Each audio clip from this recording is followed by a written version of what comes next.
回到新闻大白话，这节要带您把焦点锁定在美国上面。这美国最近真的是多事之秋，现在还有这个国安顾问不小心把记者拉到群组里面，看了不能说的秘密吗？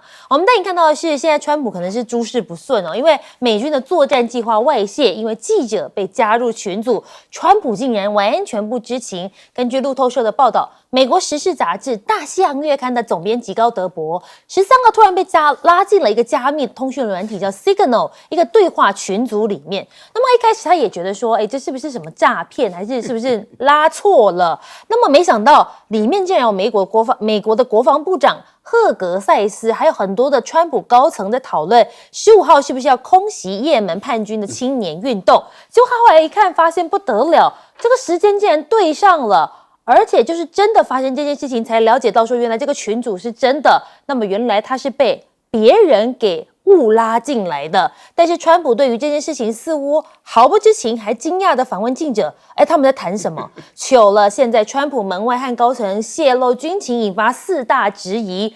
过去的对手希拉蕊也呛瞎了。那么呢，这个记者高德伯就说了，他被这个国安顾问嘛被拉进去这个群组。希拉蕊在 X 平台上面就说：“你肯定是跟我开玩笑吧？”还放了2个眼睛的图案，就说你应该是不是讲真的吧？那么白宫的国安顾问误把记者加进群聊，前途堪忧。现在大家就说他现在完蛋了，他应该是被迫辞职，卷铺盖走人的几率是很高了。但现在川普的内政还有很多的纷扰，马斯克听对中战略的警报，紧急砍咖。那么川普现在要画一个军机界限了。上周五不是才讲到了吗？就美国国会大厦，国会的五角大厦要参加这个国防部为他安排的对中国作战的计划简报费。那么结果不料行程提早被《纽约时报》给披露了，川普也感到意外，也赶快在这个平台上来澄清，强调没有这件事情，还说这是很荒谬的。但是有人说这其实是在最后一刻紧急喊停的。那么人都已经到会议室外面等候多时的马斯克，到最后还是不得其门而入。不过他跟防长呢，还是超过1个小时的会谈才离开，所以国防部长其实也是给足他面子了。国防部随即宣布要对人员进行测谎，揪出到底是谁把这个消息给《纽约时报》的。但现在呢，乔治·克隆尼这个影星一句话惹毛川普，被呛2流演员将政治废咖。那么乔治·克隆尼呢，他说政府现在透过威吓、罚款或是动用企业力量让记者闭嘴。那么川普最近对多家主流媒体提告为例，这是一场世代之战，你在《洛杉矶时报》看得到，你在《华盛顿邮报》也看得到。那么川普怎么反击？他就说乔治·克隆尼，你长期支持民主党，你甚至还是他的金主之一，你会这样讲我真的是不意外。那现在空气中是不是弥漫着爱呢？现在川普又卷入到一个桃色的绯闻当中，但这一回的主角并不是他，而是这个之前的高球名将老虎伍兹热恋他川普的前媳妇。虽然呢这已经是前媳妇了，不过现在似乎跟川普有关的新闻都变花边新闻了。那现在普星是不是要拉拢川普了呢？美俄是不是要联手？他们谈了28个小时，但是俄乌冲突还是没有降级。俄罗斯跟美国代表团在沙烏地阿拉伯的会谈结束超过12个小时，2次会谈超过28小时，但现在目前看起来都还没有往前推展的进度。美国马拉松跟俄乌会谈，马拉松是与俄乌会谈，川普就说了，美乌很快就会签署一个矿产协议。川普对自己的肖像现在也感到不满，可以看到这张照片，他说呢，他看了之后觉得好像还不错，因为这是普京送给川普的一个新肖像。那么川普将现有的一幅肖像赐为最糟糕的，他在网络上发文说科罗拉多州，他直接点名这个科罗拉多州呢，他说这个议会把我画的真的是有够丑，还扭曲我，是不是这个画家已经江郎才尽了？所以他认为那幅画对他来讲是最糟糕的，但是对于普京来说，跟川普建立关系可能比乌克兰的问题现在来讲是比较重要的，因为川普呢，他的重点是尽快的结束乌克兰这一场死亡行军，但莫斯科的想法似乎比较像是跟川普建立一个关系，可能会带来一些经济利益啊，譬如说波音飞机啊等等的问题，还有地缘的政治利益，对于这个俄罗斯来讲才是最重要的。我们先来问一下帅将军，你怎么看？川普最近好像很多事情都不太顺了。不是他顺不顺，因为他这种非常激进的手段，旁边拉很多伸手进来，来操纵这么大一个国家，再加上川普又喜欢好出狂言啊，然后我们也知道那些口号可能完全兑现，对，但是在生意上来讲呢，就是先吓唬对方。不过新闻媒体也很糟糕，造谣也造过头了。马斯克跑到国防部去听跟中国开战的机密会议，那不笑死人吗？因为马斯克只是大家认识他，美国国防部尊重他是什么？他要砍国防军费啊，他对国防的军备采购很有意见。对，比如说他对发展6代机、发展这个 F-35B 的这个投产率不行，还有很多浪费的事情。扬言要砍，要裁员。他已经砍了好几个上将，在马斯克跟川普合作之下，你要是国防部长慌不慌？我们以前在立法院当国防委员会的招委，那一谈到某些预算的时候，那官员赶快来找你啊，把他的这个计划讲出来，为什么有必要？马斯克去听什么？一定听你将来建军备战的那个国防经费是怎么分配的。第二个，我从另外一个局向来看。波音的民营企业积极要倒了，现在让你军用飞机6代机让你得标，这也是在挽救他的一个4大军火公司的。对，这是不是马斯克的决定我不知道，但是他很清楚哪些可以救，哪些不该救，对不对？你像那个 NASA， 他1毛也不给，因为他内行啊，我搞 SpaceX 我比你还行啊，你那个投资是浪费的，所以问题就是以我以前当过国会的这个立法委员跟国防部的关系，跟美国 Pentagon 不会去把对中国的作战计划，那是你讲给你听，你也不见得听得懂啊，那是下3级单位要你的。对，美国跟台湾都一样，我们军人都会写预备计划。有什么状况，我将来会怎么样做？对大的战略，我可能经济上要封锁，军事上要支持外交跟经济的力量，加强你封锁的程度。譬如说，巴拿马这个运河要不要派军队？派了军队就遏制太平洋跟大西洋之间的商务，这是军事支持外交、支持政治经济力的压迫。这个谈不上是对中国的开战计划。所以这媒体啊，用了这个名词是很耸动了，但是你想最近这几年，中国跟美国有机会能干仗吗？2个核子大国会真的拼起来吗？不可能。今天哪怕在大陆东南沿海，你都没有优势，对不对？那你要有能力，那你支持台湾独立啊，都拿不出这种力量来嘛。所以我讲。美国跟中国的机密计划绝对身份也不对，成绩也不对，时机也不对，内容也不对，所以这就是媒体上的一个操作。那我是相信是美国的 Pentagon 要争取他的国防预算，因为马斯克虽然不是政务官，但是他的建议权远超过比那些上将都要有用，我想应该是这个性质。好，那我们来请教一下赖老师，你怎么看？你觉得普京最近在拉拢川普吗？基本上是先是川普在拉拢普京嘛，那普京也顺势而为啊，因为他知道川普要什么。第一个，川普要改善跟俄罗斯的关系，因为川普想赶快腾出手来啊，全心全力的来对付中国大陆，所以他想欧洲的俄乌的战争尽快的结束，所以他想要把这个战争能够获得结束的时候，如果没有俄国的同意，这个战争不可能结束嘛。然后他也不可能腾出手来对付中国，然后他本身也想利用俄罗斯跟中国的关系做挑拨，把中俄的关系把它分开。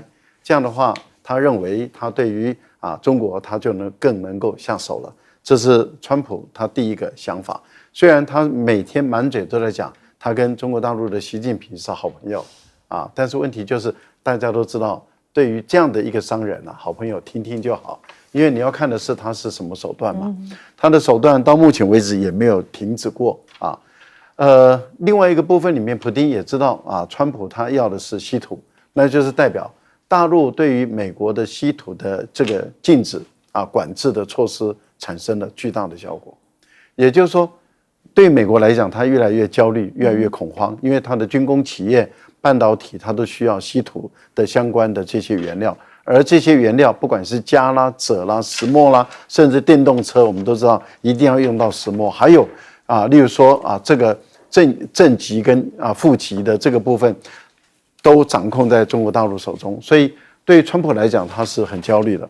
眼睛看到的就是这个乌克兰的稀土，有这2个东西是这个川普所要的，普丁当然是好好的利用。但是会不会因为这样子就改变了俄国跟中国的关系？看起来俄国没有这个意思，所以俄国一方面在跟这个应该讲是普丁在玩弄特朗普的时候，他另外一边一直在跟中国大陆说，我不会改变我们中俄之间的关系。我想这是普丁用的这样的一个2手。不过我还是想谈一下有关于这个泄密案。这个泄密案实在是茲事体大，因为这是一个奉川普之令他们要召开的阁员的一个作战计划的会议奉川普之令是谁奉呢？很明显的看起来把这个群组搭起来的是美国的白宫安全顾问了那也就是不是国防部部长，是白宫安全顾问，他要搭起来。搭起来的时候，他竟然把大西洋月刊的总编也都拉进到这个群组里面来。虽然他用的这个Signal， 它本身确实是在美国保密性质比较好的一个通讯的群组软体，但是问题就在于骇客还是能够进得去这是第一个。那第二个呢，就是把这些群组拉进来了以后，竟然没有去过滤群组的人，里面有一个是非相关职务的人，职务上没有任何相关性，因为参加这个群组人全部都是部长级的。对有这个副总统超过部长了，还有国务卿，还有国防部长，还有这个 CIA 的情报局局长，还有情报总监，还有这个反恐中心的主任洋洋洒洒的，还有财政部部长这些人全部都在这个群组里面。那要讨论什么呢？讨论要攻打也门的这样的一个军事行动。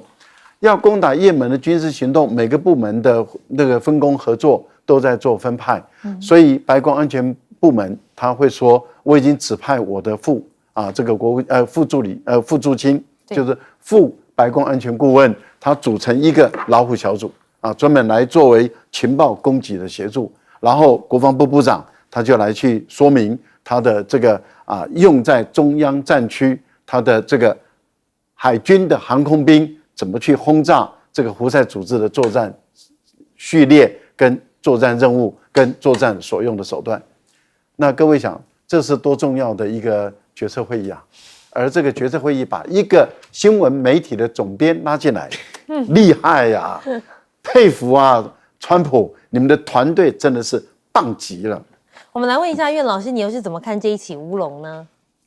这不是普通乌龙这真的不是普通乌龙请大家要记得你如果把说这个人叫做这个 Goldenberg， 他这个大西洋月刊里面的全部内容细节全部读一遍，你真的会吓一跳你真的会吓一跳你就会发觉说，川普用的这个内阁包含那个海格塞斯还有那个范斯他们都是大老粗他们那个基本上的话呢，这个不晓得他们凭什么当这个官我现在强的3点事情要做谴责那另外一个泄密的事情也更严重第一件事情这里面的话呢，他们那个海格塞斯他讲了，从头到尾就讲说，为什么我们要出兵打也门？也门是就也门当中的胡塞武装是有名的拖鞋军美国人只敢打一定打赢的战争，打这个拖鞋军海格塞斯里面讲说，我们主要的2个理由，第一个就是要重振雄威，第二个免得以色列先出手。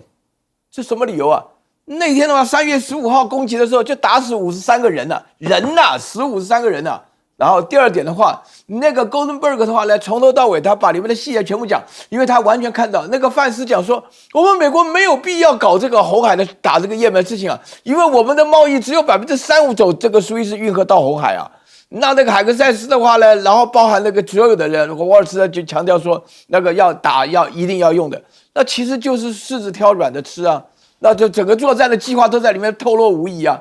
就是我现在看到海克塞这个人的话呢，简直是他原来在那个福斯电台当那个主播，我就觉得说他是有一点，就是好像这个没什么大脑的人呢，现在搞得更严重。然后第三点的话呢，沃尔兹是国家安全顾问呢，他居然完全不检讨就把他拉进来了。好了，这个不讲了，这个美国自己，你这边讲沃尔兹会开除，我觉得所有那个人他们都有问题啊，因为用兵贵在神速，神速就要出其意料之外。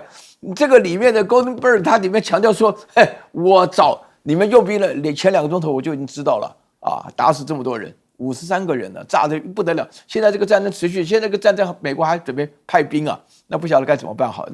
那另外的话呢，有关于《纽约时报》讲这个欧计划更好笑啊，更好笑。这个欧计划为什么好笑？欧计划的内容是针对于美国对中国的作战计划，这个是全世界最敏感的议题啊。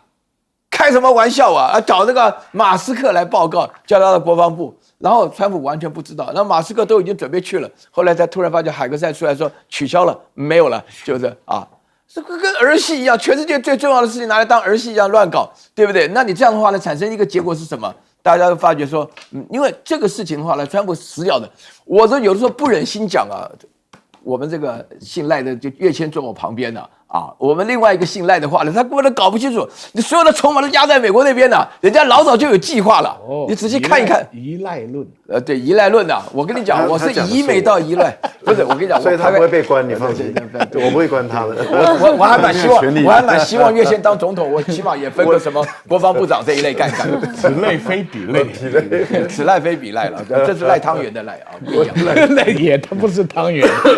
我的意思就是说，这个事情非常非常严重，这个是世界级的2件大事啊，对不对？你怎么可以这样子？一个是泄密，另外一个的话呢，把无中生有、有中生无都弄不清楚。这里面牵涉到我们活在台湾，我们最担心的就是，我们也想知道欧计划的内容是什么，对不对？那怎么让马斯克这个卖车子的人知道嘞？还跟他简报，开什么玩笑啊？好，我们稍微休息一下，广告之后回来带您继续讨论。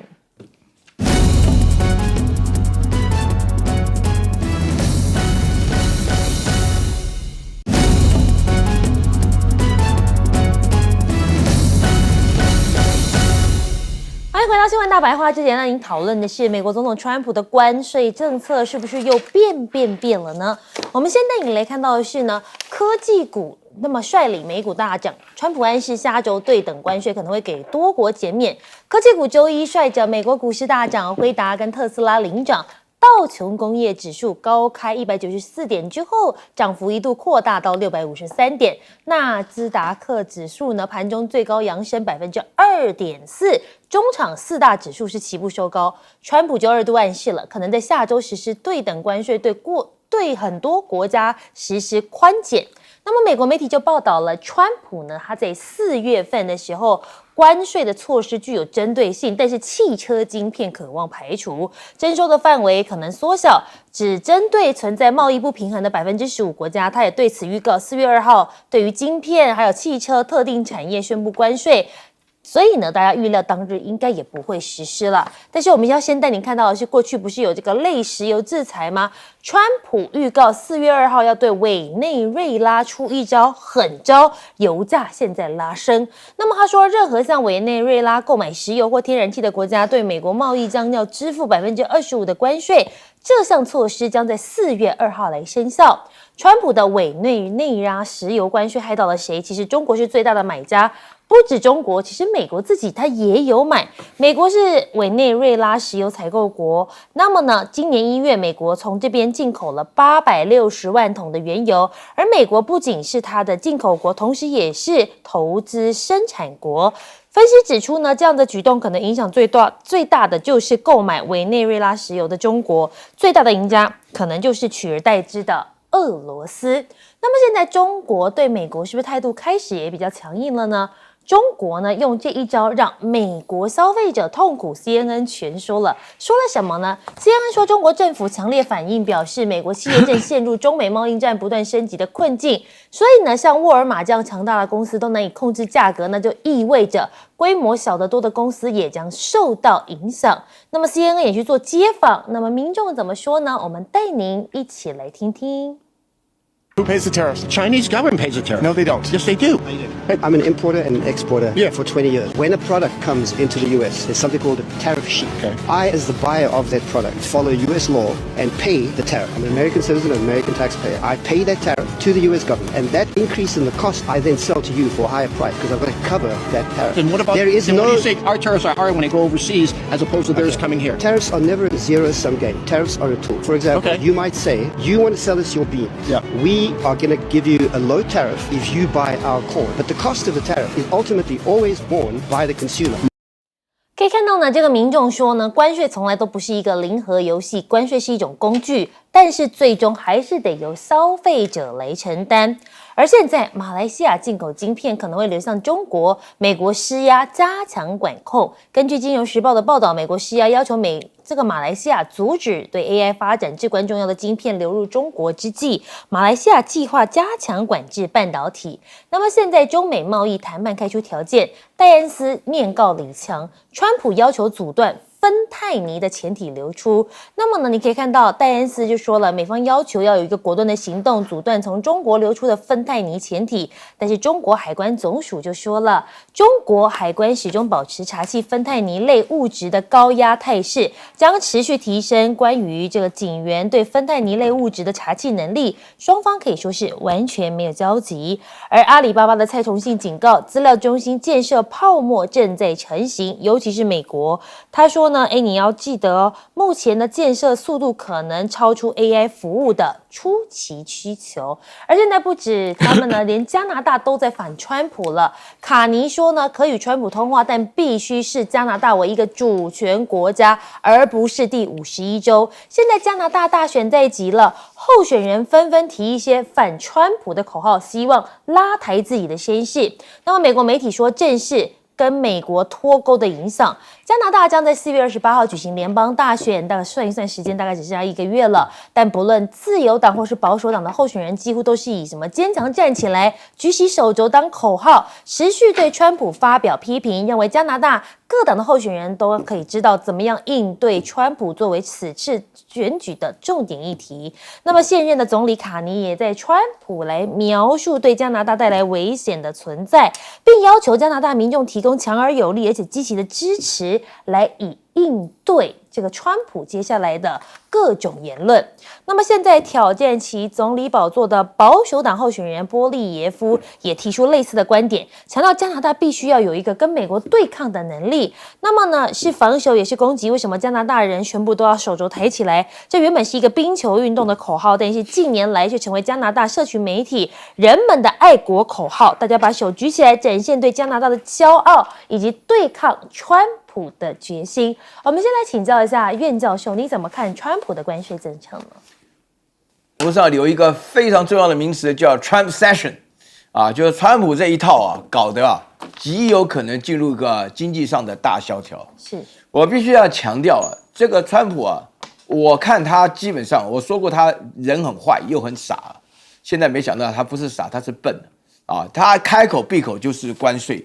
大家要了解我们在目前为止经济中最大的萧条就是1929年。1929年美国股市大萧条怎么来的？就是相互打贸易战，互相乱加关税所造成的结果。请大家注意，在所有的现代社会当中，川普搞关税的时候呢，就只有2个目的。第一个的话呢，就是觉得说是要让美国再次伟大，凡是有关税跟我们不公平的，4月2号开始通通要公平。那这个大家不得了，他底下用了一帮人，我们刚刚聊到川普底下用那帮人，全部是拍马屁的包含那个贝森特，完全是100%拍马屁。最可怕的是他那个发言人拉维特的话呢，基本上就是认为说哇不得了把他讲得跟皇帝一样那么这个拍马屁的人围着这个傻傻的人的话呢，他们就会觉得说大家自己自圆其说，自己洗脑。那第二个的话呢，要美国的制造业回来，我必须坦白讲一句话，美国是全球化的受益者，不是受害者美国只要拿纸印出2张钞票，那个台湾做出来的牛仔裤就上好的牛仔裤就2条缝上来对不对？还不是1条买1送1那么这2张纸这个谁都知道，美国本身是全球化的受益者，是利益是讲的利益的益美国人的制造业怎么可能回来呢？美国哪有那种能力来生产这个中国这个辛辛苦苦做的事情？没有这种能力，你搞这个关税只是构成所有人的反对。目前为止，必须要强调，大陆经过这7年，从2018年到现在，已经做好万全的准备，一招比一招凶，一招比一招狠。那我们来问一下赖老师，你又是怎么看呢？我个人认为，川普他本身的关税的学说还不成熟，逻辑性也不强，所以你会看到他的决策非常混乱。他的决策混乱不但给全世界各国卖到美国产品的这些国家带来一些动荡不安，也让自己的国内也处在于动荡不安的一个状态。所以它的股市是上上下下不断的在那边波动。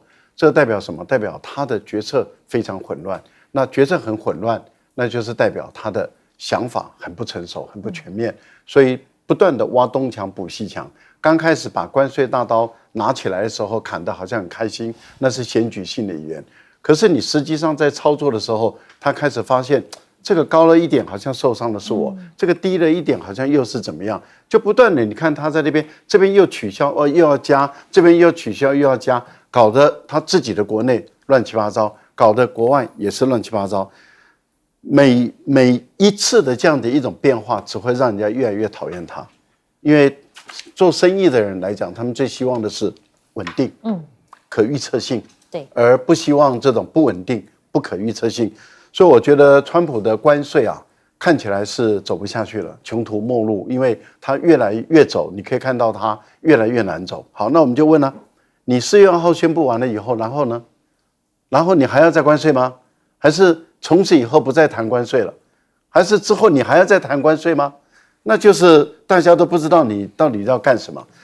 另外一个部分就在于说，有像中国大陆这样的一个很大的经济体，它对于美国的经济贸易在这个关税这个部分，它本身能够产生的美国能产生的作用是每况愈下。所以我们看到在今天的台湾的主流媒体里面谈到了美国的关税对大陆来说，他们认为3年内一概都没有用了，就变成0了，所以等于是毫无作用，而且看起来大陆跟美国脱钩。对大陆来讲，他也不在乎了。更重要的地方是在于，像我们看到昨天大陆宣布反制裁法，已经正式的，而且是宣布起即生效。那这个代表什么？代表未来欧美的国家对于大陆的像新疆的等等的这种制裁的行为，他们的公司中国大陆可以反制裁它，也就是扣押、没收、查扣。等等，他所有的公司的产品，甚至包括智慧财产权，我个人认为，欧美的这种方式基本上来讲，对中国大陆的效果是越来越低了。那我们来请教一下帅将军，您又是怎么看呢？我想，川普的关税，他当然他有他的算盘，他这个商人做法开高喊低嘛，我觉得他的关税一定有弹性的，先把你唬到了，然后我再慢慢选择我还有利的，我给你降低一点。看起来某些商品上它是占了便宜，对赚了钱，现款拿到手，但是你丧失了全世界对你的信任。这个商场上，中国人不管是徽商也好，什么商也好，就讲一个信用。因为上海人讲话做生意，我一句就一句话，连支票也不要开，这就商家跟买家卖家他的信任感建立了商业的一个体系。今天为什么全世界还注重契约呢？对不对？那你现在关税就是毁坏契约的一种行为嘛？这个大家来往这么多年的毛利也好，福利也好，大家都有个计算，你也得利，我也得利。你把这个破坏了，就造成每个国家都怀疑你川普讲话还有没有公信力。这个对美国来讲是个很大的损失哦。所以他口号里喊的是美国 American Great Again。我觉得是 American falling down， 它已经开始往下走了。因为什么？因为你不能纯用军事手段去遏制人家所有商贸的行动嘛。所以你看，现在每个国家自己找出路啊。你不是要我抗中吗？现在商人跑中国的场合多了，李强为什么开这个会？有钱赚，商人杀头的生意没人做，有人做，赔钱的生意没人做。何况美国是一个私人资本的国家，所以这个问题连我讲难听点，连你美国自己的商人都管不好，你还想遏制其他任何一个国家给你？但是加拿大的反美啊，也持久不了多少，情绪化的会有一段时间，因为你毕竟70%是靠美国嘛，所以我觉得川普这个时间一过，这个抗美的热度就会降低。最近啊，在他大选之前不会停，就好像杜特地一样，对，一定要保持这个火炉里面的温度升高就可以达到政治效益。川普不管在野党、执政党都在骂美国。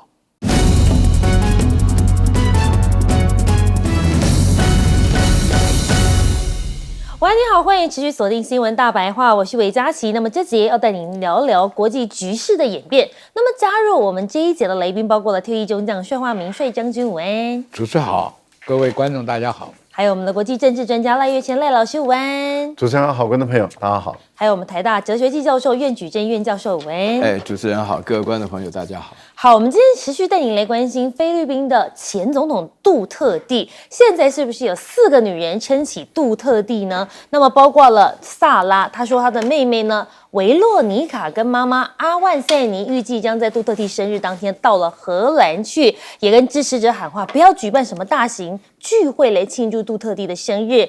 那么呢，以免需要向荷兰政府申请许可，那怎么办呢？支持者要怎么做呢？他说，那不如干脆大家来自行举办一个野餐吧。那么也做是一个另外一种另类的支持。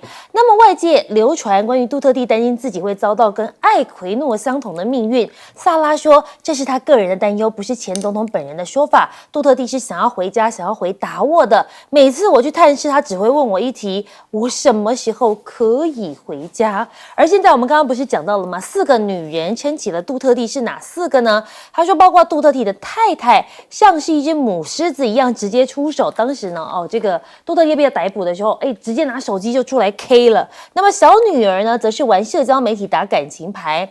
那么伊梅呢，则是在政坛上运筹帷幄。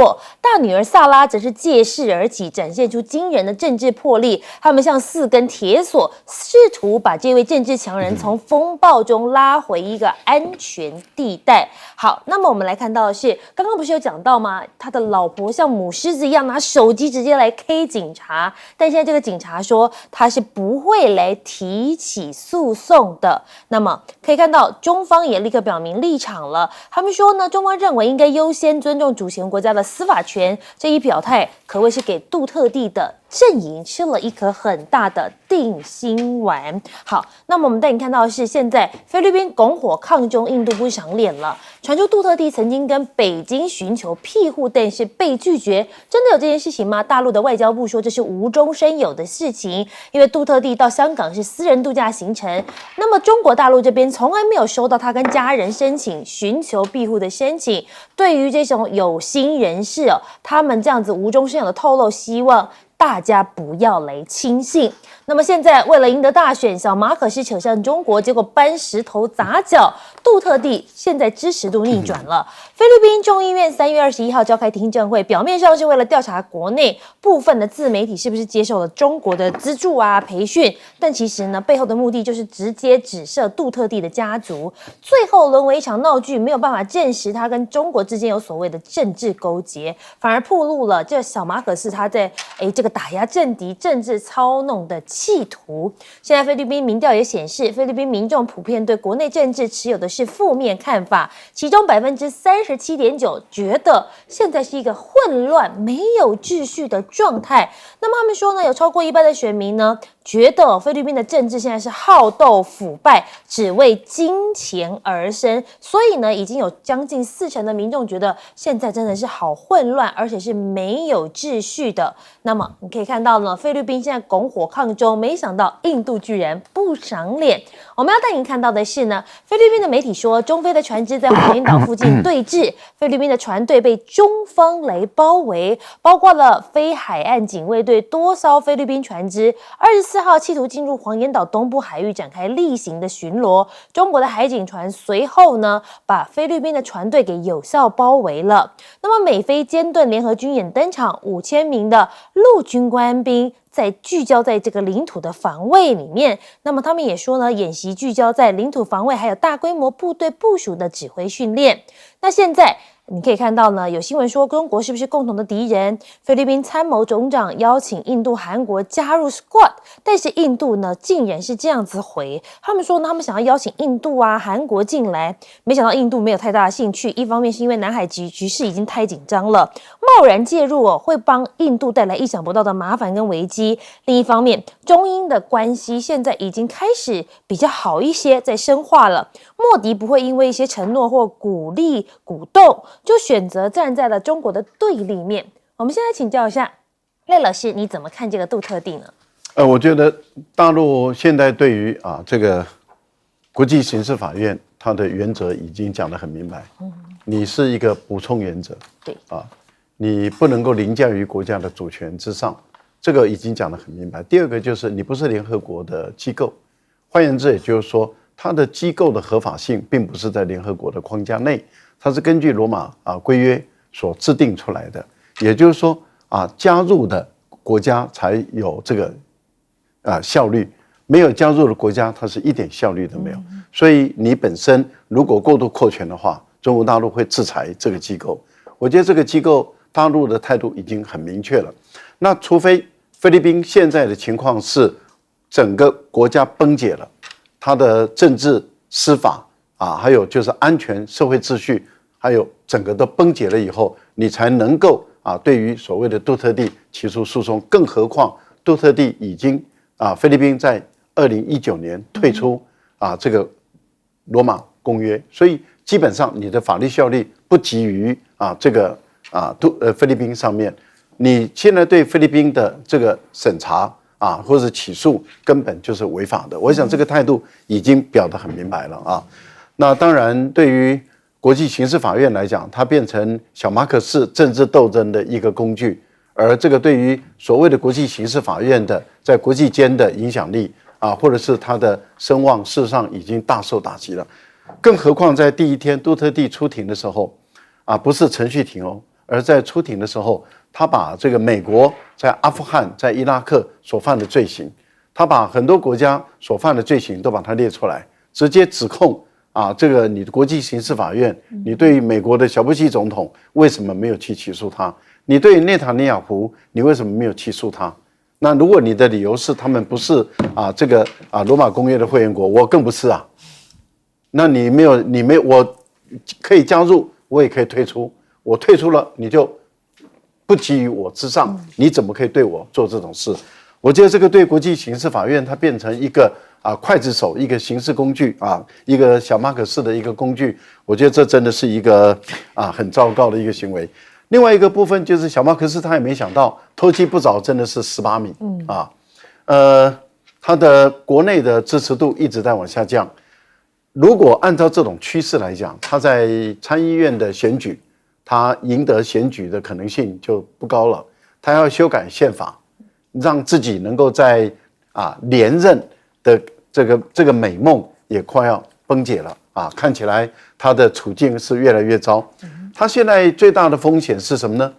万一这个下一届的总统杜特地的女儿选上了，那以菲律宾人的这种方式来说的话，小马可仕搞不好他进监牢的可能性那就很高了所以他到最后很有可能又流亡于海外然后跑到美国去寻找庇护，也说不一定。那到那个时候，如果美国考虑到菲律宾的安全利益、国家安全、国家利益的关系，会不会又冻结这个小马可仕在美国的资产？这个我觉得那个也很有可能的事。也就是说，美国在出卖这个小马可仕的可能性是很高的，就好像老马可仕他的财产后来被美国人冻结一样。小马可仕最后的财产被冻结，甚至被菲律宾要求要送回菲律宾来审判，不然的话，菲律宾跟美国的关系搞不好，那这个说不定美国还真的就把他抓回来，送到菲律宾来审判，谁晓得？因为这种政治的现实、厉害、残忍跟戏剧性的发展，都是我们可以去高度想象的。所以可能没有几年，我们再度评论的时候，小马可仕刚好是阶下囚了现在是高高在上的总统，很有可能就像阿扁一样因为贪渎案件或者其他的非法打压国内的公民的前总统的这种非法的政治破坏的案件，搞不好。当然，陈水扁没有做这个事了，但陈水扁有贪渎，这个是事实的哈。但是我的意思是在于说，不过另外一个赖，不是我这个赖哦，另外一个赖会不会对于我们的这些公民的权利啊，那么施以破坏？我不晓得，我内心里面充满担忧啊。那我看到我们有一些朋友现在家庭没办法团聚，然后甚至被迫要被驱逐出去。等等哈，内心里面感觉到惶恐不安，看到军事审判法庭又要重新回来，然后又看到当时韩国戒严的时候，那个党在国会里面第一时间就前后呼应，然后又恢复军事审判，我内心里面忐忑不安。台湾是不是也有人要搞戒严还是什么？我真的是恐惧万分啊！好恐惧啊！这个题外话，因为这个讲完了，因为我想到那个姓赖的，我就觉得真的是令人恐惧。但是我觉得菲律宾现在没有路走，又回去头来，又去搞这个南海的问题。我觉得南海的问题是越搞越在菲律宾起的效果越来越低了。那帅将军您怎么看呢？尤其是现在这个菲律宾一直不断在提中国这件事情。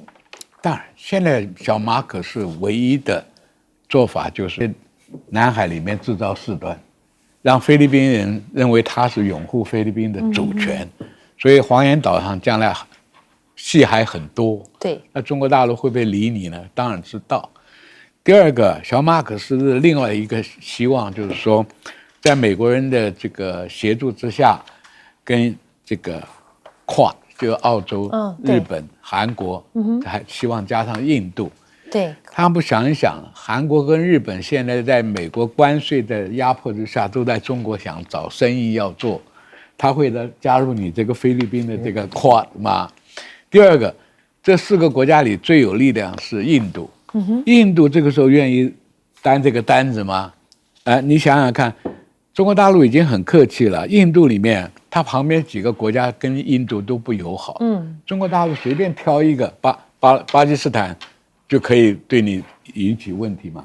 西兰、斯里兰卡这些不丹这些国家都不满意印度那个，中国大陆要学会美国那一套颜色革命，给你搞一搞。你印度里面还有锡克族嘞，问题就是说现在中国大陆没想这样做嘛。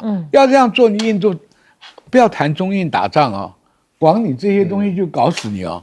还有一个很大的理由，我哪天宣布要收回藏南。对不对？这是一个未决定的一个土地所以这个问题，印度现在一定是保持缄默了。现在大概只剩一个日本了，日本也只能给你一条船了，给你点这个，其他没有。所以小马可是这件事情碰到杜特地的精心策划，现在坐在国际法庭里面，于法于理，我不是你会员国，你凭什么管我？第二个，你拿什么罪名起诉我？这个警察开枪跟灭绝人类是两码事，所以于法于理都不通，于情那更说不通。他儿子不讲吗？你老马可是回来国葬是我爸帮你忙，你现在对我爸这样，所以你看他杜特地算得很准。3月28号生日，在国内又可以召集一波，5月20号投票，这2波连续打下来的话，小马可是在政坛里面的政党的分量可能就没有，所以等到小马可是下台，你的后果可以想而知了。那杜特地大概现在要研究韩国那个对前总统是干嘛的，对不对？但菲律宾大概不会了，但是这个家族可能就是陨落了我想中国大陆也很聪明嘛，我什么时候要庇护他？我没有嘛，所以你这些造谣生事最后通通破，越破小马可斯的处境越困难。所以美国人什么时候要介入？但是对南海美国介入的实力越来越低。你除了派2条船来晃荡，看不出你对菲律宾有什么不得了的帮忙。号称4个基地、9个基地，那就是把集装箱的飞弹放在这里，要走什么一个飞机就撤走了，就拉走了。那跟你把苏比克湾给他是不一样的，军事价值完全不一样。那请问一下苑老师，你又是怎么看呢？哎，我跟大家讲一下哈，我是3月28号出生的，就是我等一下我可以掏出身份证给赖老师给这个帅将军看，因为我觉得我上次讲过，菲律宾人其实我们对菲律宾认识不清了啊，认识不清。菲律宾英文非常好，菲律宾喜欢开 party， 菲律宾人的话呢，他们家庭的凝固力非常强啊，那这个事情呢都在这里头发生的。我始终认为啊，这个杜特地啊，他本身啊，他是设计一个反圈套的。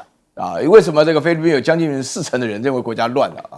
这国家有3大乱了啊。首先的话呢，大家觉得很奇怪啊，总统跟副总统的之间互相发出死亡威胁，啊，这已经够乱了，这个大概快了有半年多了吧啊。然后的话呢，前面的一个总统的话呢，啊，居然的话呢，以这种政绩啊，我就要强调，菲律宾有85%以上的人呢赞成这个杜特地的话呢，当总统的过程当中，把菲律宾的毒贩啊什么的啊肃清了这个治安问题。大家都知道嘛，贩毒的事情对于这个菲律宾情况来讲的话呢，这不会是个好事情，所以大家都很高兴。就前总统居然被抓了。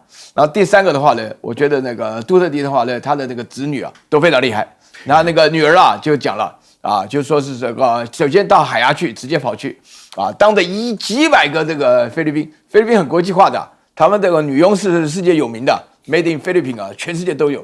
在海牙一下凑到几百人啊，就每个人拿牌的 ，send him back 啊，那非常清楚啊。然后他就说了，这个让渡主权啊，让渡给一个 ICC 啊，国际刑事法院这个莫名其妙的单位啊。然后呢，杜特地呢应讯的时候，他讲说，你们自己该审的人不审啊，你们那个什么小布希啊，对不对？打了那个美国啊这个违反战争罪、违反人类罪啊，然后那个纳坦雅胡啊，在那个加沙走廊杀了这么多人呢、都不敢那个自己。其实这个国际刑事法院的那些审判的人呢、也希望杜特地赶快走了啊，因为这样的话，他就不走，他就在里面讲。他现在的话呢，冒出来一个消息，我1986年我亲眼看到那个阿基诺啊，到了马尼拉下飞机之后，他没有照片的，他妈被打死啊！啊，当场对面，我跟你讲，菲律宾做事啊是非常非常 emotional， 所以你这个3个原因加起来的话呢，当然会觉得很乱。这个事情啊，从头到尾摆明了就是看得很清楚。小马可是听了美国人的建议啊，就是以为把杜特地抓走了，因为什么呢？他刚好呢，他要报他的私仇，因为原来的话呢，这个杜特地的女儿莎拉呢，这个跟他合起竞选的时候，原则上原来是要当国防部长的。就后来搞成教育部长，好，这个差太远了啊！你看顾立雄变成教育部长，那个啊，就只能管我，就不能够管其他的，对不对？这个所以说他这个就会觉得说这差距很大，所以呢，莎拉也就不满了。不满的话，就是2个就是公开总统跟副总统的表面化，就他们的争议啊。然后另外的话呢，我觉得最动容的啊，我觉得虽然菲律宾人的话呢非常非常做事非常情绪化，但是我觉得杜特地的儿子啊也是刚好接了这个达沃斯的市长，就这个民达纳奥的基本上他们家人都干。你看讲的4个女儿中有3个是杜特地的老婆、大女儿、小女儿，对不对？另外一个的话呢就是这个小马可斯的这个大姐姐，她讲的话讲说，我爸爸是怎么对你爸爸的。啊，就那个老马可斯嘛，对不对？然后你现在是怎么对我爸爸？这句话的话，在菲律宾非常非常有效。好，我们稍微休息一下，广告就回来带您继续讨论。你看那个。